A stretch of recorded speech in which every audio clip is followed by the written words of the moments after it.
गेलो ए गिर गए नहीं है भाई जब बाइक से बहुत खतरनाक बहुत ज्यादा हो गया अरे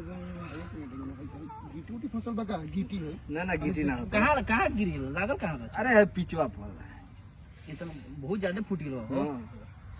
ए चलो चलो पहले डॉक्टर के पास चलो तो ना ना ना ना ना रुका ई कह कर रहा है वीडियो हम डाल दिले का मैंने इतना हम गजन करवा लेंगे टू डाल देवा भाई लोग वीडियो बना तो रील बन रहा था रील्स था भाई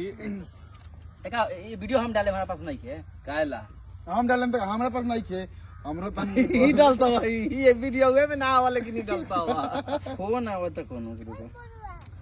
हेलो बाबू जो वीडियो हम आगे नहीं अभी चल जाई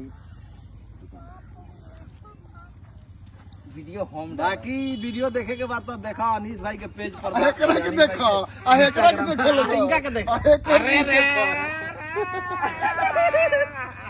पूरा एलियन लगा था कि ना एलियन है कि ना ओठा अभी औठा चुसवा आई और चूसना होता चलता दिया मेहनत लग रहा है पुर्जा ढीला है इधर